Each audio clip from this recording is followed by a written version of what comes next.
My failure to make a decision cost us about $42,000 in equity. So like another lesson is like, be decisive with your plan, act fast. I get more business from spending less money on ads. The benefit to what we're doing now is, we're backed with a lender that's giving us 90% loan to cost. So as long as we're appraising, or properties are appraising the as-is value for them.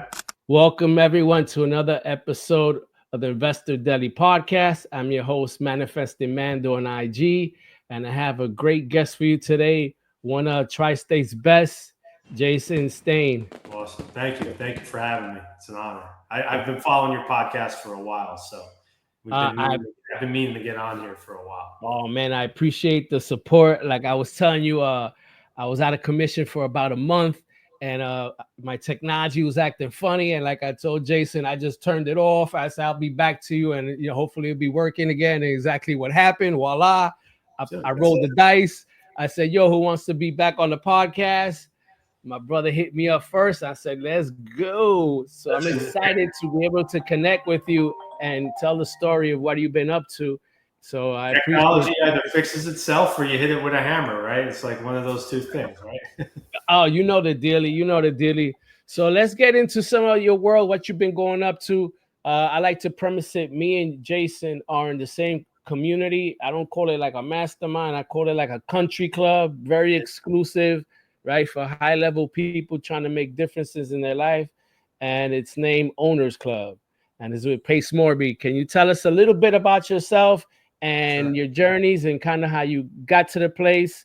And let's start with some stuff that you may be doing now, some wins that you may feel good about that you want to talk about. Let's get into it, Jason. Yeah. Oh man, there's so much to unpack there. But I'll start with we'll go back a few years and then we'll get to today. I discovered real estate when I was an electrical contractor. And you're an electrical contractor. Who are you working for? You're working for developers. You're working for fix and flippers. You're working for investors. And after a while, I'm looking around. I'm like, I want in on this. Like, these people seem to be making real money. How are they buying them? How are they finding them? Right. And half of them didn't know as much about construction as I did. So I'm like, I could absolutely do this. Right. So, some light bulbs went off, and you dig deep enough, you find the answers, right? Like anything else. So one day we were driving, my wife and I, and this ad came over on the radio, and they said, it's a 3-day event coming up. Come to our investor summit or whatever, some investor event. So absolutely, I actually had to call in. This is like before all the digital stuff. So this is 2017. So I grabbed the number, I punched it on my phone, I called up, I signed up. We went to they had like a 1 day, it was like 2 hours. We went there, then we signed up for the 3-day. Went to the 3-day, come out of there.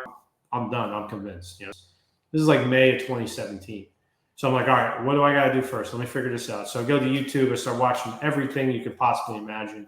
It took us like legit a year and a half to get our first deal. Wow. And because we just didn't know what to do. Like, we didn't know how to get a contract. We didn't know how to talk to a seller. We were going around with realtors looking at REOs, just writing these offers that were not going to work, right? Across the board, not understanding the business. Didn't know where our financing was going to come. Like, we started to go to these events, these meetups, and we started to study like how people are doing deals. And these events really opened up us to this whole world. Fast forward a few years, I was still working as an electrical contractor throughout that whole time. I joined Astro Flipping in 2019. Shout out to Jamil. Jamil actually sold the program to me. I remember how excited and pumped up Jamil was on the phone. So that's 2019. So I was like one of the OGs in the Astro Flipping. Wow. Josiah Grimes, shout out to him. He was hosting the Zooms back then, right? So legit, there would only be 8 or 9 of us on the Zoom. Wow. Let me interject. I joined Astro Flip in February of 2020, and Josiah was still running the show. Yeah. Yep. We're OGs. We got the shirts with our last names on it. That's right. Yeah. You're right. Yeah, I gotta break that out one day. Let's break it out for our next OC board. Yeah, I'll break it out. I'll bring it to the OC board for sure. Let's do it. Sure. So we'll break that out in Scottsdale, definitely. Oh, for sure. So a few years later, we got a couple deals done. We opened up a self-directed IRA. We invested alongside some people. So we started getting involved in fix and flip, and we did a little wholesale. And, we house hacked. We jumped from one property to the next, right? So we had a couple of rental properties. And then, I joined SubTo in 2022, October of 2022. Went to the mastermind. I call it the Lastermind because it was the last mastermind that Pace hosted, and that was in 2023. And that was it. I was like, man, these rooms are incredible. Like, so Owners Club emerged not shortly thereafter, and here we are in our second year Owners Club, and just the effects of being in this group, being around the people that we've been able to hang with, just opened up a whole world, a whole business to a lot of us, right? So it's been an incredible ride. Today, my wife and I are primarily fixing and flipping in North Jersey. We've shifted gears. We actually sold our last rental property yesterday, as a matter of fact. It closed. Wow. Tell us about that. So, for everyone there, like I like how Pace says, YouTube advice is general advice, or on-stage advice is general advice. We needed more personal advice. So locally, we have like a fix and flip mentor locally. It's actually my wife's broker, Jonathan Steingraber. Amazing guy, just amazing business mind.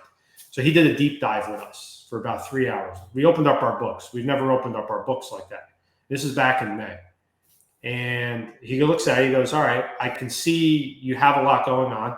If we make a couple tweaks, if you're open to making a couple tweaks, I could see the acceleration in your business. So one of those tweaks was just getting rid of our last duplex. And it was the first property we ever bought. So I did have an emotional attachment to it, right? Because it had got us started. So we held that property for 13 years, and we walked away with a large chunk of equity to pay down debt on our primary residence. So last year we built our primary residence and leveraged the hell out of all of our business credit, right? So we're at a crossroads. We sell our primary, keep the rental. We sell the rental, pay our debt off. Maybe the rates come down, right? Everyone's always talking about the rates coming down. Well, the rates just haven't come down, right? We're not refining this debt. Get rid of the rental, reset. All my credit lines are replenished. How much more business can I go do? So the opportunity cost of not being able to go out and make those next round of acquisitions because I'm holding one rental property. So that was like the personal advice that we got. And, I look at it as your personal GDP. The faster you could spend that velocity of money, the greater and faster everything is going to grow. So we don't have any rental properties today, but I promise 12 to 18 months from now, the portfolio will be growing at a greater rate because we hit the reset button. I love that. So you took a step back. You're playing chess. You took a step back to take 2 steps forward, right? And that's a hard decision to kind of make yourself. So I guess it was important, to bring in an arbitrator to kind of, just look at it without the emotion, as you mentioned, that the properties had a sense of emotional ties. They were your first ones, right? So you can see this just mathematically. Okay, let's do these tweaks and get you to the next level. So that's great self-awareness as well. It's huge. To add to that, I could have made that decision last year and avoided all this credit card debt and all the interest, right? Because we were out of the zeros at this point. I did the credit stack 3 years ago.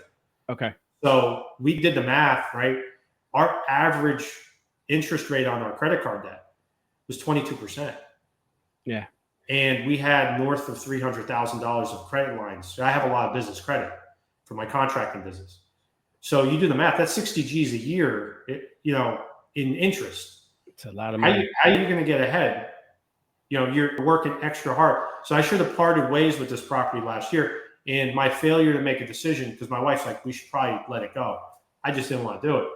We refinanced it, pulled a little equity out, right? Well, that refinance cost us like 22 grand when we did it.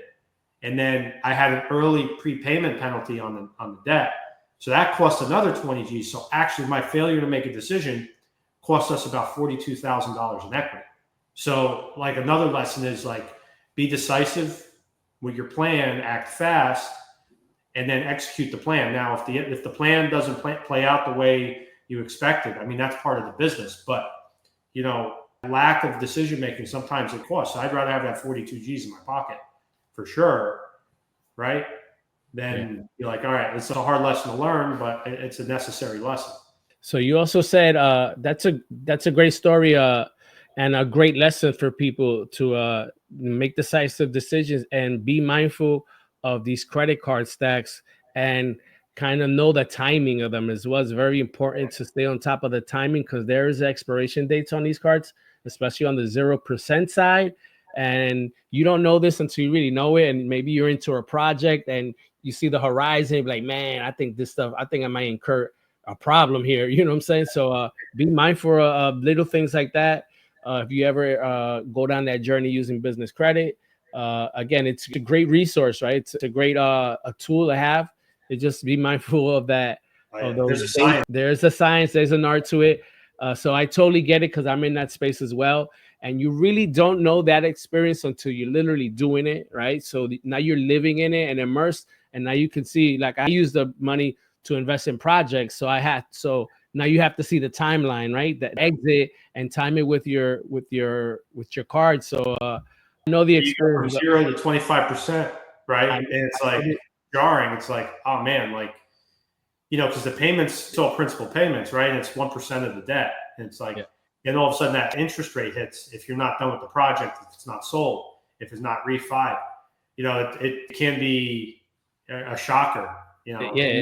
You got to play the chess game with where the debt goes and how much you move and when to move, and how, the benefit to what we're doing now is, we're backed with a lender that's giving us 90% loan to cost. So as long as we're appraising, or properties are appraising the as-is value for them, we're basically coming out of pocket with, on average, 10 to 12% for our down payments on our flips. So a $500,000 purchase is 50 G's, whereas for us it used to be 25% or 20%. So it's a big difference. So these credit lines, we don't have to load them up as high anymore to just leverage some of the down payments, which is huge. So we can play the shell game a little more precisely. No, absolutely. The experience is invaluable. You're an electrician. Are you still a practicing electrician? Have you transitioned 100% into your business? Are you still working? What's going on? Because the last time we spoke, I think it was in that space. I was in limbo, as I call it. Right. Yeah, we were in Monterey walking to a PACE event, I believe. Yeah. No, I'm 100% real estate right now. Now, do I still get electrical work? I have some accounts. Yeah, absolutely. I'm not going to say no to the projects and the money that comes in, because it fills in the gaps on the flips. I sub a lot of the work out. I have a team of people. Am I physically doing the installs? Listen, if I put the tools on once every 2 weeks at this point, that's how it's been for quite a ways now. So I'm 100% in real estate at this point. Awesome. So you're flipping in North Jersey, and I'm sure you have a team. And how many projects do you take on, or are you just so new to the operation, or where are you at with that? We're like a 5 to 7 per year. Like that's our pace this year. Awesome. I would say this has been a big acceleration this year from years prior. We've flipped 1 to 2 properties a year in years prior, either with partners or through our own means, right? And this particular year we're accelerating. Like we just finished. It's a private money deal, but it was complicated. We put a lot of money out for it, but that was something that came up in July. So we do some lending, but we're under contract on 3 properties right now, and we got a verbal on a 4th, right? So we have another call. So we're getting into like that 5 to 7 range per year, which I consider to be like a mid-sized operation. There's 1 to 2, and then you start getting to 5 to 7, it becomes a full-time job. And I look at it like this: like when I was a contractor, or I used to work at the union hall as well. An owner would give me a set of plans for $500,000 project and ask me to bring it on time and under budget. Well, when I borrow money from a lender, right, I kind of look at it from the same like metrics. I'm borrowing $500,000 to flip this property. My job now is to bring that project on time and under budget so I can pay my lender back. Anything extra is a bonus. But if I screw up and don't pay my lender back, I'm never going to be able to operate in this business again. So I take the same approach to the fix and flips. And the construction experience I have really helps me fine tune the school work. And coaching that I have locally too, the mantra is less is more. I used to look at these properties and say, I got to gut the whole thing from end to end. A lot of people do that. If you go on the MLS and you look at what people are buying, people buy old properties every day.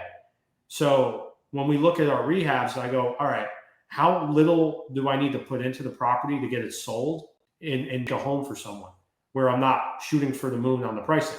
So maybe it's a kitchen, right? Maybe it's a few bathroom jobs.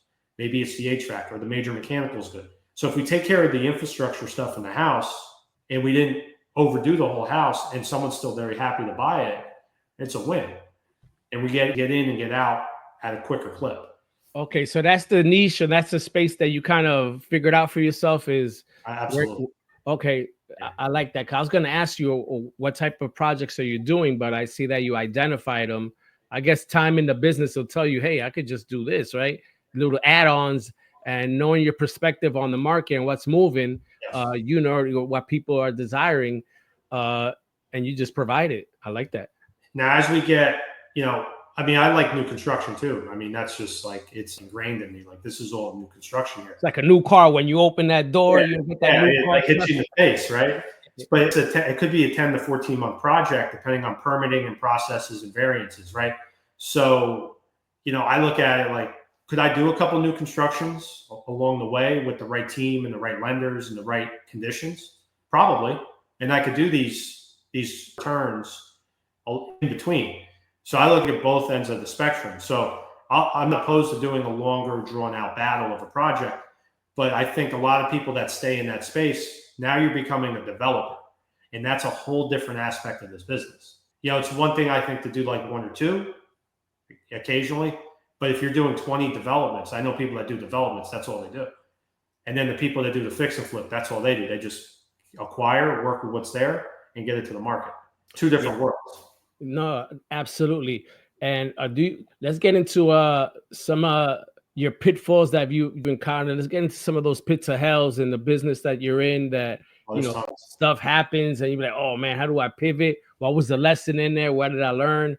So the audience can know, hey, don't do that or do this, and this is how you follow up, right? Yeah, I would say probably one of the biggest pitfalls is spending a lot of money on marketing, right? Systems cost money every month. Technology costs money every month. Skip tracing the leads costs money every month. If you're running digital marketing, that costs money every month. And if you're a small fish, like when we were running PPC, you look at our ad spend and then you look at some of the larger players in the space, look at their ad spend. We're 10, 15% of what they're spending. How much business are we really going to generate from that campaign? Those were less, and we've spent thousands of dollars on ads, and people managing it, which has, you have your $1,500 a month fees just for them to monitor their campaign. So one of the biggest pitfalls for us was spending too much money on marketing too soon, and then not following up on the leads we did generate. So no systems, no processes, right? Kind of segues. And I think a lot of people think they got to have a huge ad spend to get deals.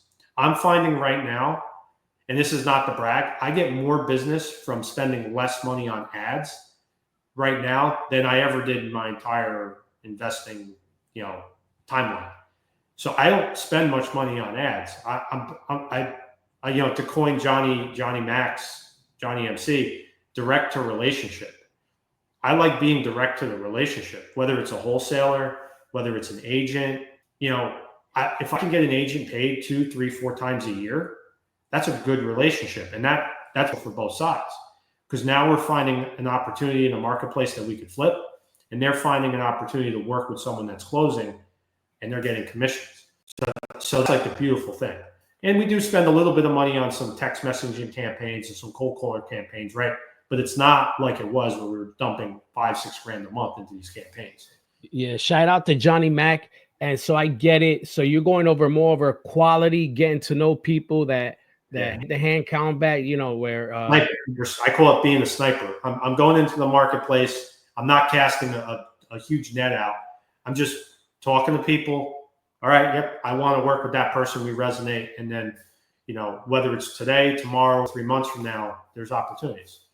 No, I that approach, you get to know, and you're able to be holding to following up to people. Now you're building relationships, right? You're making money together. Now it's starting to make sense. And once that hits, right? Once you hit that mass that people want to work with you, and we've worked together already, word gets around. And also you hold the meetup as well. I see you in little stages and stuff like that around the way. I see you on Instagram, like you out here, shaking hands, kissing babies. You out here on stages talking that talk. Tell me about that stuff, man. It's been fun. I got over myself like a year ago, right? Like, no way. At our first owners club event in Scottsdale, right?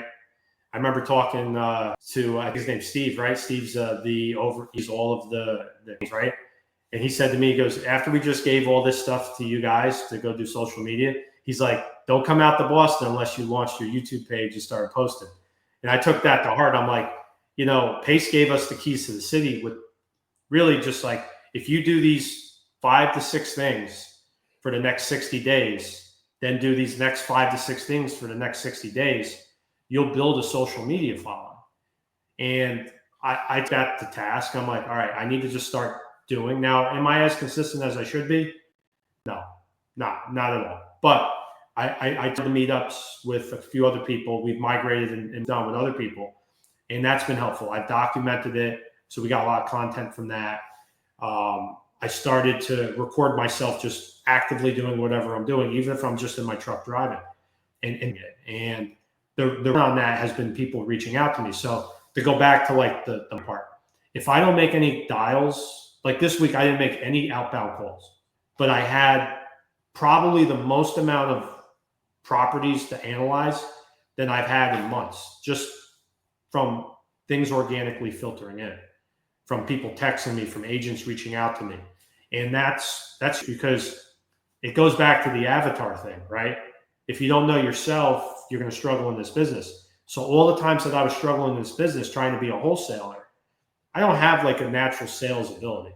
I'm probably average, but I'm more of I'm like the guy you call when things are going to shit and you need to figure it out, right?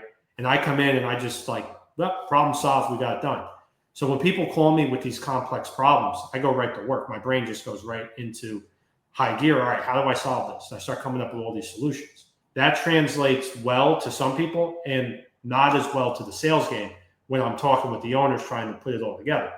And I try to dumb it down as best I can so that it's not into the weeds too much and it's simple and it helps. And tend to say, all right, this person's serious. He knows what he's doing. I'm going to work with him. So I had to figure myself out. And once I did that, I just told the world I'm a buyer. And that's what I am. I'm a buyer. And I tell people I wholesale the stuff I don't want. I buy everything that I can. And I wholesale by accident, right? Like someone sends me something, I'm not looking to send it to 1,000 emails. I'll talk to 2 or 3 people that I know that are serious buyers and say, hey, there's this property here. Are you interested?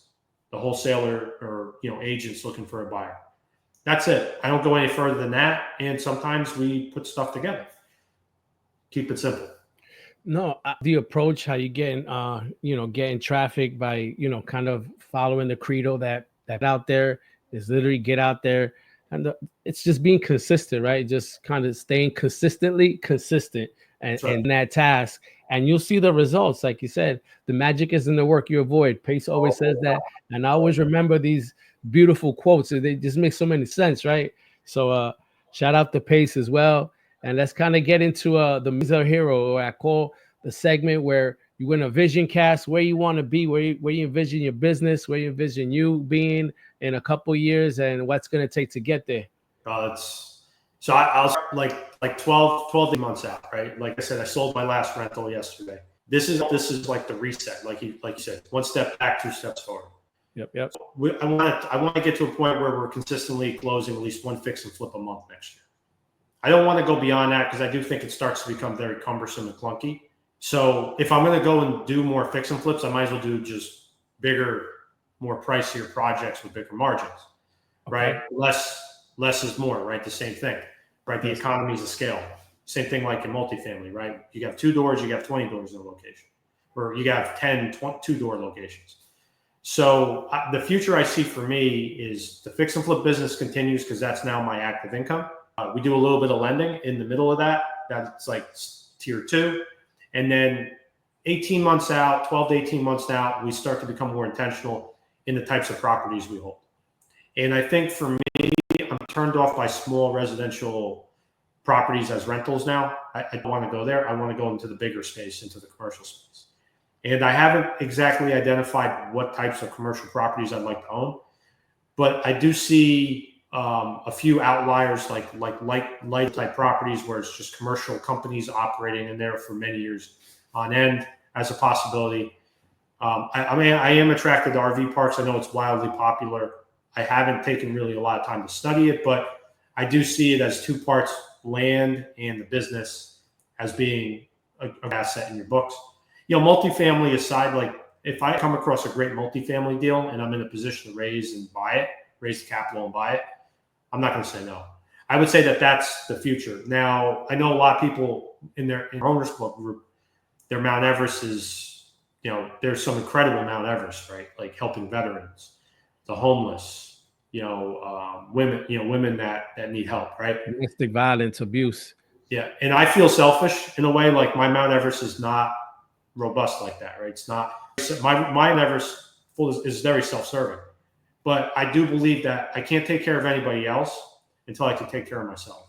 Absolutely. Right. And I think getting to that point, at some point I'm going to start to say, yeah, let's have some low-income housing where people can be in good towns and have access to the amenities that I enjoy. Right. And I'm in a position to build that and create that. That's definitely something in the future. I also see that I help a lot of people along the way. So newer investors that aren't as new but are struggling in their business. How many people can we venture with and kind of touch along the way to help boost them up? So that's where I see the future going. I love that. I love a lot of the clarity where you see yourself. Give yourself some grace. Your vision will change, and you give yourself permission to adapt. If you want to serve more people as well and be less serving, as you said, by all means, right? You'll get everything you need. You just follow your journey, for sure. Mount Everest is like an ever-changing thing, right? I mean, we saw from the first point when we did the exercise last year, 3 months later, everyone kind of went through theirs. They were looking at everyone's on the spreadsheet. All of a sudden, everyone was changing them.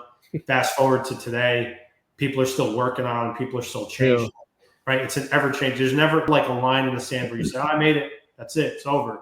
It's always going to be the next level. I get it. I've adapted mine over the last couple of weeks as well. It's just you see yourself in different spaces, as you kind of just mentioned it in regard to buying smaller assets, single families and stuff like that. I realized myself that was a space I really want to be my main driver in the business. As a buyer, I'd rather be in bigger spaces and commercial spaces as well. So I get where you're going, brother. And where can the folks find you, man? Where can they connect with you? Where they can come and see you on your meetups? Oh, give me all that good stuff, bro. So I have a partner at the meetups, John Didimer. He's an Astro Flipping guy. He's killing it in the wholesale game in New Jersey. Sweet. He runs an amazing campaign, like how is, again, direct to relationship. He's like if I had to say direct relationship definition, he's got it down. Like he's that guy. So we operate in Union County, Union Township, New Jersey. There's a lot of unions in New Jersey, by the way. But I got a property in Union City. Like I said, there's a lot of unions in New Jersey. There's the Township of Union, the Union Township, City of Union, in Union County. We have a community center. John actually lives in town, so he gets access to it. So John's been gracious enough to ask for dates, and they give us the green light to go in there, and we're able to put 60 or so people in there without creating a fire code violation. We do it the first Saturday of the month. I drop Eventbrites on the SubTo Discord or on my IG or on Facebook. Joe Scarice from Lendmark, shout out to Joe. Shout out Joe. He sponsors our event. He's been very great to come out and talk to everyone about how they can start borrowing money and start picking up these assets. It's been a great experience. So that's our meetups. We do pivot sometimes, right? Like for the summer, we did a nighttime event. We had great turnout. We had food, drinks. Everyone was just chill, no topics, no speakers. We did a beach day in August, which is going to turn into an annual thing. I think every August we'll do a beach day to be, community beach day, whatever. It's open to anybody. Like, you don't have to be in any of these groups to come down. Just come down and hang out with like-minded people. And I'm very active on IG. So like my IG is at Staine. Someone actually has the same name as me. I can't imagine who, but someone actually has my name on Instagram. It's not me, but that's insane. Again, a pleasure having you on. Thank you again for showing up and showing out. Everyone go find him and befriend him and go out there to the beach with him next August. Yeah, let's do it. Bring the kids too. Our blast. We're all hanging out. I love it. Bring the family, guys. Thank you. Appreciate it.